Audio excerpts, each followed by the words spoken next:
Hello my dear students, welcome to Edu Infinity. कैसे हैं आप सभी और कैसी चल रही है आप लोगों की स्टडीज़।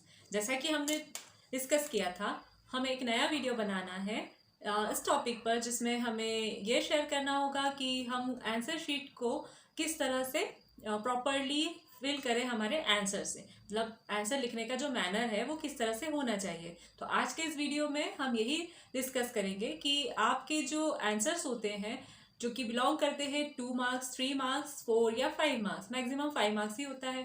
तो इन मार्क्स के जितने भी जो आंसर्स होते हैं उन्हें हमें किस तरह से लिखना होते हैं, और हर सब्जेक्ट में लिखने का क्राइटेरिया थोड़ा सा चेंज होता है, वो मैं सब आपसे इस वीडियो में शेयर करने वाली हूँ। तो चलिए हम देखते हैं कि हमें हमारे आंसर को किस तरह से प्रेजेंट करना होता है हमारी एग्जामिनेशन आंसर शीट में। हाँ, तो हम शुरू करते हैं कि हमें कैसे लिखना है आंसर्स।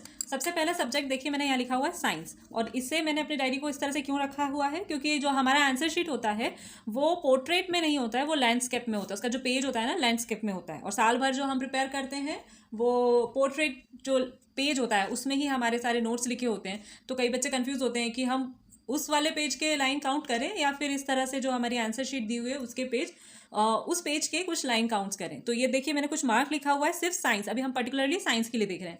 तो साइंस में अगर 2 मार्क्स के क्वेश्चंस आते हैं या 3, 4, मैक्सिमम अगर आता है तो 5 मार्क्स, अदरवाइज 4 मार्क्स भी मैक्सिमम होता है कई स्कूल्स में। या फिर एमपी बोर्ड और सीबीएसई के लिए थोड़े से क्राइटेरिया चेंज है। तो रेजोनेट जैसा करे वैसा आप समझें, क्योंकि आपको देखना होता है कि आपका जो पैटर्न है थोड़ा तो अलग होता है एमपी बोर्ड और सीबीएसई में। तो सबसे पहले अगर हम देखें 2 मार्क्स के लिए आपको आंसर कैसे लिखना है या कितने लाइन होना चाहिए आपके उस आंसर शीट के अकॉर्डिंग, तो वो होना चाहिए 4 to 5 लाइन लिखेंगे अलॉन्ग एग्जाम्पल। अगर एग्जाम्पल पूछा है तो आप उसे बिल्कुल लिखेंगे, मेंशन करेंगे। कई बार अगर आपको 4 या 5 लाइन में आंसर नहीं आता है, शॉर्ट है आंसर, तो डेफिनेटली एग्जाम्पल पूछा हो या नहीं पूछा हो आपको मेंशन करना है।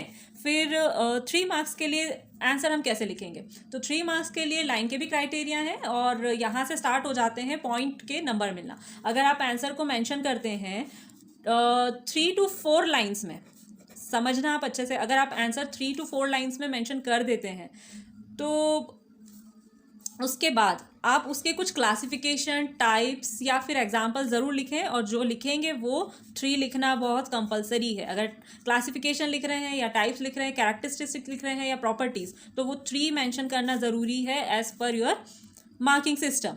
फिर आते हैं 4 मार्क्स के आंसर्स पे। 4 मार्क के आंसर आपको कैसे लिखना होते हैं। साइंस ऐसा सब्जेक्ट नहीं है जिसमें हम सोशल, इंग्लिश या हिंदी जैसे काफ़ी कंटेंट बस बहुत सारा लिख दें और बस कॉपी हमारा भरा हुआ सा लगे, ऐसा कुछ नहीं करना होता है। साइंस में हमें बिल्कुल up to the mark answer चाहिए होते हैं, इसलिए पॉइंट और डायग्राम, एग्जाम्पल और क्लासिफिकेशन को ज़्यादा इंपॉर्टेंस देना होता है। ठीक है, तो 4 मार्क्स या 5 मार्क्स के लिए हमें क्या करना है, हमें पहले तो डिस्क्रिप्शन लिखना है उस आंसर का, जितना आप जानते हैं, डेफिनेशन के फॉर्म में, एक्सप्लेनेशन के फॉर्म में।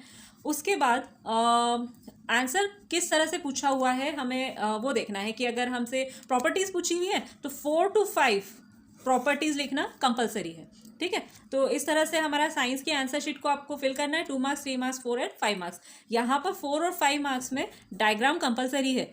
कभी पूछे या ना पूछे, क्वेश्चन में एक्सप्लेन विथ डायग्राम ऐसा करके अगर कोई क्वेश्चन आता है तो डायग्राम बनाना ही है, और अगर नहीं भी आता है तो भी डायग्राम बनाना है। Science is all about diagram, representation, then labelling, classification and types. Okay, तो ये माइंडसेट रखें कि साइंस का पेपर दे रहे हैं, साइंस में आपको काफ़ी चीज़ें जो होती हैं वो डायग्राम के थ्रू ही समझानी होती है। तो ये था हमारे साइंस का। और साइंस में एक और चीज़ कि जितने भी हम टाइप्स और क्लासिफिकेशन रहते हैं ना, हर एक जो प्रॉपर्टी होती है, हर एक जो पॉइंट होता है, वो 1 मार्क कंपेराइज करता है। तो इस तरह से हम साइंस को लिखेंगे। फिर हम देखते हैं सोशल स्टडीज़ में हम कैसे 2 मार्किंग या फिर 3 मार्क्स अलॉन्ग 4 या फिर 5 मार्क्स के जो आंसर्स हैं उन्हें किस तरह से प्रेजेंट करें, क्योंकि सोशल जो है वो पूरा बेस्ड होता है, काफ़ी क्वांटिटी वाइज आपको लिखना बहुत ज़्यादा है। ठीक है, तो 2 मार्क्स में भी आप जितना ज़्यादा हो उतना आप लिख दें तो बेटर होगा। यहाँ पे हमने साइंस में 4 to 5 देखा था, यहाँ पे 2 मार्क्स के लिए 1 पैरा लिख दो। ठीक, पैरा दैट मीन्स उसका पैरा का लेंथ ज़्यादा नहीं होना चाहिए। और 3 मार्क्स के लिए फिर मैं कहूँगी यहाँ पे 1 पैरा प्लस उसकी कुछ आंसर से रिलेटेड जो भी पॉइंट्स हैं वो लिखेंगे, वो भी कितने लिखेंगे, वो 3 लिखेंगे क्योंकि 3 मार्क्स का है आंसर। अगर हमें 4 मार्क्स के लिए लिखना है तो 1.5 पैरा समथिंग आपको लिखना है, पैरा दैट मीन्स पैराग्राफ, साथ में 4 पॉइंट्स। ओके, अगर यही क्राइटेरिया हमें यहाँ 5 के लिए भी करना है, यहाँ पे अगर आप लिख सकें तो 2 पैरा लिख दें, ये ज़्यादा बेटर है, अलॉन्ग 5 पॉइंट्स। ये पॉइंट्स का ज़्यादा इंपॉर्टेंस है, पॉइंट्स के ही आपको मार्क्स मिलते हैं, ठीक है। सोशल में और बाकी सारे सब्जेक्ट्स में ऑब्जेक्टिव होते हैं, तो ऑब्जेक्टिव में तो इतना कुछ हमें डिस्कस करना ही नहीं होगा जितना कि हमें सोशल और साइंस के थ्योरी में डिस्कस करना था। इंग्लिश और हिंदी जो आपके सब्जेक्ट्स हैं उसमें आपको जो आंसर के वर्ड्स जो लेंथ होती है ना वो दी हुई होती है, तो बस उसे ही फॉलो कर लें। मैथ्स की अगर हम बात करें तो मैथ्स में ये सपोज आपकी आंसर शीट है, तो इस आंसर शीट में आपको सबसे पहले क्या करना होता है, ये मार्जिन बनाना होता है लेफ्ट हैंड साइड में, ठीक है। ये मार्जिन किस लिए होता है, यहाँ देखो क्या लिख रही हूँ मैं, रफ वर्क के लिए मार्जिन हमेशा बनाए, मैथ्स में बेनिफिट रहने वाला है। जितना भी कैलकुलेशन आप यहाँ करते हैं उसे इरेज ना करें, जैसा लिखा है वैसा लिख कर छोड़ दें, ठीक है। वो क्यों, वो मैं आगे आपसे डिस्कस करूंगी। अब जैसे आपने यहाँ पर लिखा हुआ है, मेंशन सही करना है आपको, कौन सा क्वेश्चन है और किस क्वेश्चन का सॉल्यूशन है। सपोज सॉल्यूशन नंबर 4, ठीक है, क्वेश्चन नंबर 4 और फिर उसके नीचे लिखेंगे सॉल्यूशन नंबर 4। सॉल्यूशन नंबर 4 आपने जो लिखना स्टार्ट किया है, पहले गिवन जितनी भी चीज़ें आपने वहाँ पे मेंशन की हुई है इंग्लिश हमारे क्वेश्चन में, वो सारा हम लिखेंगे, गिवन के वैल्यूज़। उसके बाद जो फॉर्मूला आप उसमें अप्लाई कर रहे हैं उस फॉर्मूला को स्क्वायर ब्रैकेट में क्लोज करेंगे।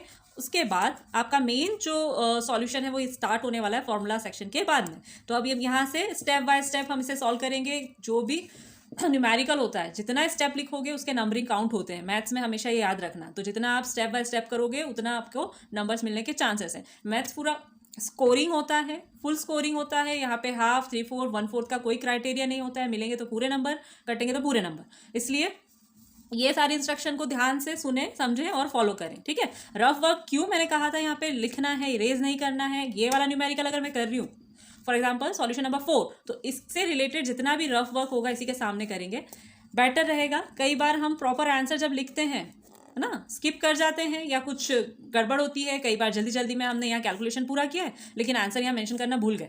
तब क्या होगा, अगर आपने यहाँ पर पूरा रफ वर्क जो भी कैलकुलेशन आप करते हैं, मल्टीप्लिकेशन डिवीजन जो भी आप यहाँ कर रहे हैं, यहाँ पर अगर आंसर प्रॉपर लिखा हुआ है तो इस बेसिस पर भी आपको नंबर मिल सकते हैं। ये बड़ा इंपॉर्टेंट पॉइंट है जो मैं आपको समझा रही हूँ। बाकी मैथ्स तो जितना सॉल्यूशन है उतना आपको सॉल्व करना है, लेंदी यहाँ तो कुछ करना ही नहीं होगा। अगर आपका सॉल्यूशन 4 to 5 लाइन में ख़त्म हो रहा है और वो 4 मार्क्स का है तो उतना ही सफिशिएंट है, ठीक है। होप तो ये गाइडेंस आपके लिए बेनिफिट होगी। और ये वीडियो भी मुझे आप कमेंट सेक्शन में कमेंट करके बताएं कि आपको ये मेरा वीडियो कैसा लगा है। ये हेल्पफुल होगा आपको, काफ़ी डेफिनेटली होगा।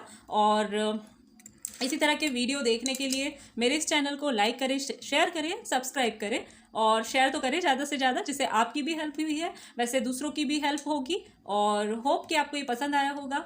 मेरे इस वीडियो को देखने के लिए thank you and best of luck for your examination.